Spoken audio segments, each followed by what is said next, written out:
Oh yeah, Ron Clements and John Musker. Ron freaking Clements and John freaking Musker. Goes together like ketchup and mustard. Hello, and welcome to the first of hopefully many episodes of Animation Spotlight. I'm doing this because I love animation. The production process, the concept art, the evolution of a story, the outsourced Korean labor. I'm doing this because there's so many cool people out there who work in this field and have impacted my life so much that I want to share their stories and backgrounds with others who may not be as in the know. So, who better to start with in my first episode than the two directors at Disney who are probably responsible for at least 36% of your childhood? The one, the only, the only, Ron Clements and John Musker. These guys have had hand in some of the biggest turning points in Disney animation through the last 30 years. But first, let's go to the beginning. Before they became a dynamic duo, each came into animation in their own unique ways. Ron Clements' love of animation began upon first seeing Pinocchio. This love carried throughout his teen years as he made films with a Super 8 camera, did animated commercials, and even single-handedly animated his own 15-minute short film, Shades of Sherlock Holmes. Clements went straight to Cali after getting out of high school and kept his eyes fixed on a job at Disney while gradually building his portfolio with work at Hanna-Barbera. You know, the studio with the looping backgrounds and unrealistically optimistic expectations for the future. But all the hard work paid off as eventually Clements made it to Disney's training program for animators, working with esteemed animator and one of the 9 old men, Frank Thomas. Clements' first big production as an official Disney animator was on The Rescuers and Pete's Dragon, both released in 1977, 40 years ago. Fun fact, a lot of the animation work for Elliot on Pete's Dragon was done by none other than Don Bluth, who would shortly go on to hold a mass exodus with several animators to form his own fledgling studio.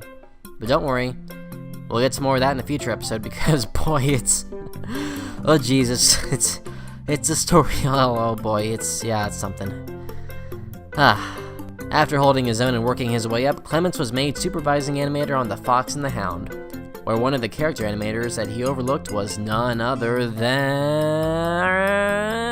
And his name is John Musker. Now, John Musker, much like Clements, was in love with animation from a young age, with the likes of Sleeping Beauty and Pinocchio to grow up with. You know, I bet Clements and Musker would have gone with Richard Dreyfuss in Close Encounters of the Third Kind, when he wants to go see Pinocchio, but his dumb kids are enamored with the promises of Goofy Golf. Now, I'm going to give you your choice. I'm not going to be biased in any way. Tomorrow night, you can either play Goofy Golf, which means a lot of waiting and shoving and pushing and probably getting a 0, or you can see Pinocchio, which is a lot of furry animals and magic, and you'll have a wonderful time. Okay? Now let's vote.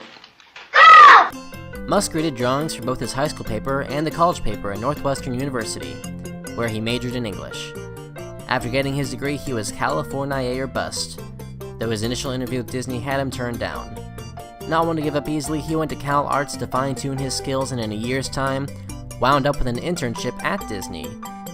Disney offered him a position as a full-time animator, but Musker made the decision to study one more year at Cal Arts before finally getting his foot in the door in 1977, working on a short film called The Small One, directed by Don Bluth, who I promise I'll talk about some other day in full because this guy is...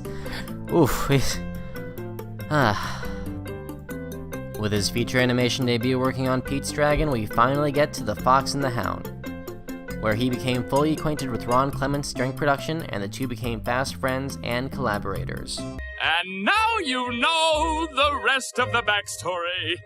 Good day. The next project the two worked on involved doing story work for The Black Cauldron, but were taken off that film when it suffered some serious production problems. Along came BASIL the Baker Street, which would be based off a children's book putting a mouse in the shoes of Sherlock Holmes. With the arrival of Michael Eisner and Jeffrey Katzenberg, a serious game of directorial musical chairs put John Musker in his directorial feature debut, with Clements later brought on as an assistant director. Despite a budget cut and hoeing and humming from Katzenberg, the final film in 1986 was a modest but still encouraging success after the disaster that was The Black Cauldron. The movie even gave us the first fidget spinner. Yeah, well, what can you do? Fun fact though, the film changed its name from Basil of Baker Street to The Great Mouse Detective in the US because Michael Eisner thought the name was too British. And who's to question the reasoning of the man who would later give us the beloved Glenn Martin DDS? The animators detested this change so much that a satirical memo went out renaming the Disney classics under this type of caliber, with names like 7 Little Men Help a Girl, The Wonderful Elephant Who Could Really Fly, The Little Deer Who Grew Up, The Girl with the See-Through Shoes, 2 Dogs Fall in Love, Puppies Taken Away, and a boy, a bear, and a big black cat. Anyway, with BASIL behind them, the studio higher-ups held a gong show-type pitch meeting, where Katzenberg and Eisner would hear out ideas for potential films. Ron Clements pitched an idea for a movie based on The Little Mermaid, something that even Walt Disney himself had tried to hand in decades ago, as well as a concept that would eventually become Treasure Planet, one of the first of many attempts to pitch Treasure Planet. Katzenberg liked the idea of The Little Mermaid, though, and John worked with him in expanding the treatment with the film given the go-ahead for production. It wouldn't be just one creative powerhouse that would bring The Little Mermaid to the hearts of millions, but two duos. 2-os. A 4-o, even. With Howard Ashman and Alan Menken joining the production to channel the film into a Broadway-style musical. Something Disney hadn't tried their hand in for a good long while. There's a lot that I'd love to say about them, but they really merit their own episode in the future. Not just a modest success. The Little Mermaid was a smash. One might even say, a splash at the box office, even far outperforming competitor Don Bluth's All Dogs Go to Heaven. The period following this point would hereby be known to many as the Disney Renaissance, a decade-long life of fresh air into the Disney studio that brought a string of successes and reinvigorated interest not just into Disney animation, but mainstream animation as a whole. It would be unfair to put the credit for the Renaissance solely on the shoulders of Clements and Musker, with so many talented artists working on various key elements of The Little Mermaid. But it is hard to deny the creative influence in crafting what would be the breakout hit that gave Disney the turnaround it so desperately needed. This creative influence would be carried over into their next success. Initially, the two really wanted to get back to work on their Treasure Island and Space movie, but Katzenberg, being the all-knowing bald guy, offered them a choice between a Swan Lake movie, the preliminary stage for The Lion King, known as King of the Jungle at the time, or Aladdin. The duo opted out for Aladdin. Aladdin was actually pitched by The Little Mermaid's lyricist, Howard Ashman, and the two thought that his treatment would suit a fun and more modern animated film that had more comedic elements from a Chuck Jones-type cartoon instead of what many usually associate with Disney. I mean, how many other Disney films have a Jack Nicholson reference? Pocahontas? You tell me where it is, because I haven't seen it.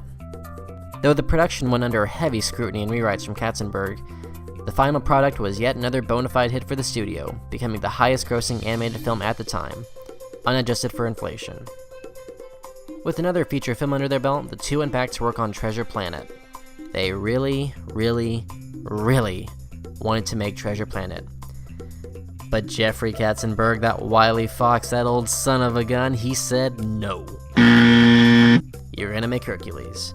But he promised if they made Hercules, then after, finally, no take-backsies, they could make Treasure Planet.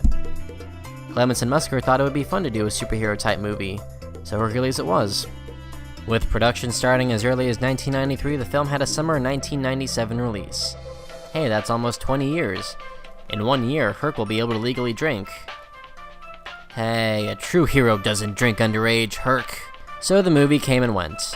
It wasn't a blockbuster, just shy of crossing 100 million domestic, but it made its money back and has its fans to this day, so it wasn't a total bust. And now, with 4 successful films behind them, after years of planning and preliminary production, the moment had finally come for Ron Clements and John Musker to make their dream film, their baby, the film they'd been going back to for practically a decade. The time had come to make Treasure Planet and release it to an adoring public in Thanksgiving of 2002. You know, I honestly hate to even make a joke like that because you know what? It was their passion project, and they didn't give up on it when everyone else they worked under clearly wanted to. They saw it through to the end, and for what it's worth, even with some visible problems, it's still a beautiful piece of traditional animation, and actually has a lot of heart to it in some scenes.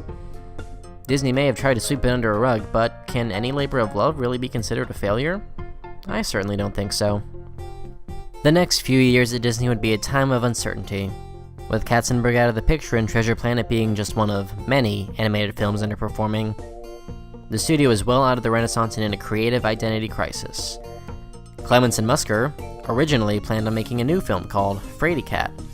The film would be a satire of Alfred Hitchcock films featuring animals, but Katzenberg's successor, David Staton, wasn't crazy about the idea and axed it, leading Clements and Musker to resign in the face of the current state of Disney animation, ending a nearly 30-year relationship with the studio.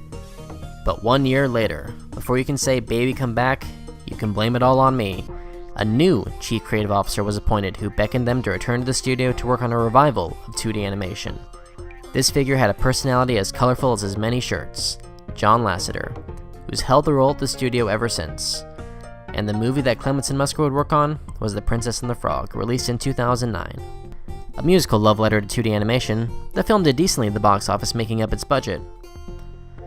But in a scandal that rivals only Watergate, audiences gave more money to Alvin and the Chipmunks. Squeakquel. Diabolical. Still, all that aside, the film got solid reviews, the songs got Oscar nominations, a great new female character was born in Tiana, and beignets got the animated treatment they deserved. The boys were back in town. The boys were back in town. I don't think that song actually has any other lyrics, and if it does, don't comment what they are because I don't want to hear them. Their next targeted film would be a hopeful adaptation of Mort, the fourth of Terry Pratchett's Discworld series. But this fell through when the film rights became difficult to achieve. Maybe someday 50 years from now we'll get Saving Mr. Pratchett to find out what went wrong there. But this provided an opportunity to do something new and original, free from the limitations of working off a source or getting rights. Thus, in early 2012, the first stages for Moana came into place with an early script that Taika Waititi actually had a hand in. He made What We Do in the Shadows and Hunt for the Wilder People. They're not animated, but they're really great films. In one of them you get to hear Rachel House, who played Granny Tala, go batshit crazy, trying to catch a kid. Pull the bloody vehicle over, Faulkner! Ricky Baker! You pull that jeep over right now or you're gonna be in a whole lot of trouble, son! You don't even have your license! It's pretty funny. But anyway, this would be Clements and Musker's first computer animated film, having primarily worked in traditional animation. But they fit the style like a glove, bringing their color and humor to what turned out to be a beautiful animated musical. And hey, they even managed to get some 2D animation in the form of Minnie Maui, the tattoo who lives and comes to life. And that was pretty cool. I wish I had a tattoo of Mini-Me instead of the tattoo I got of Mini-Me. You know, from Austin Powers. Yeah, well, what can you do? The film was a huge success. In fact, worldwide, it's one of their highest grossing films to date, as well as critically adored. It's easy to see why Moana made the dough. Anna. So, that's the history behind the creative duo that is Clements and Musker. Their work at Disney spanning 40 years is a testament to just how well their talents suit the Mouse House. And it's easily agreeable that the studio wouldn't be what it is today without their fingerprints on so many great films. It really is easy to forget just how many of their films have impacted a lot of people's childhoods. With Little Mermaid being my girlfriend's favorite animated movie, and Aladdin being one of mine. And just think of how many kids are getting to grow up with the likes of Princess and the Frog and Moana. I don't know about you, but I think that's really cool that they're able to span generations and audiences they impact. And that's just one of the many things I love about animation and the reason I hope to be a part of it someday. And, even if I can't, I hope to at least do my part in taking the works adored by millions and putting names to them that people might not be aware of. A lot of animation's a thankless job. You know, people might pick out Quentin Tarantino or Steven Spielberg if they saw them on the street. Well, I mean, with Quentin, it's especially hard not to. But how well do you think you'd be able to spot a Ron Clements or John Musker if they were sitting on the train? Just a stranger on the bus. Just a slob, like one of us. You see, in my eyes, animators are rock stars. And if I can contribute to anything, I'd love to know that I got to share my love for guys like these with at least one other person who took away a newfound respect for them. I don't know what their next project will be, but as long as their names are attached to anything, I'll always anticipate seeing the final product. Ron Clements and John Musker, what can I say except thank you.